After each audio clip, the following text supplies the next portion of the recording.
देखो सर्वप्रथमे भारतीय जनता पार्टी मत आज भद्रक विधानसभा क्षेत्र प्रार्थी चयन कर शीर्ष नेतृत्व माननीय आमर जी प्रधानमंत्री श्री नरेंद्र मोदी जी आम राष्ट्र अध्यक्ष जेपी नड्डा जी सीईसी समस्त सदस्य राज्यर समस्त वरिष्ठ नेतृवृंद एवं भद्रक जिलार समस्त नेतृवृंद एवं पदाधिकारी एवं कार्यकर्ता मान शुभेच्छा एवं कृतज्ञता ज्ञापन करुच्ची।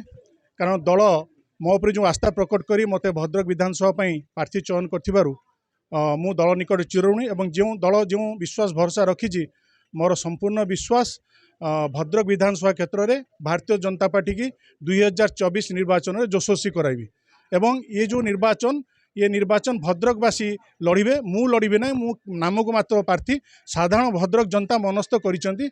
एथर भारतीय जनता पार्टी सहित रही ओडिशा संपूर्ण ओडिशा बिजु जनता दल को बाहर करेंगे। देखो आम सनातन धर्म रे आमर रही आसी जो शुभ कार्य पूर्वर जेहेतु गोमाता हेले देहरे 33 कोटी देवादेवी विराजमान करती। कारण चलती प्रतिमा हेले बापा माँ तापर हेले गोमाता से मु बापा माँ आशीर्वाद नेलापर मु गोशाला को आसती गोमाता आशीर्वाद भिक्षा करने एवं से आप देखुए एठारे युवपीढ़ी मैंने मो सहित सामिल हो गोमाता आशीर्वाद लाभ करते।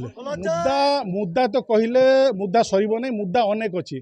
आज जेपरी सरकार जो योजना गुड़िक अच्छी आज साधारण गरीबटे कृषकटे युवकटे आज सबू योजन वंचित आज जिते भी योजना आज अच्छी ओडिशा राज्य कौन देखुं सबकि केंद्र योजना आज विगत 10 वर्ष भितर माननीय प्रधानमंत्री 18 लाख कोटी टंका ओडिशा को देइचंदी किंतु 18 टंकार विकास ओडिशा रे नहीं। से सब योजना को किपरि लोक साधारण लोक पहुँचेबा सेटा मोर प्राथमिकता रहिबो।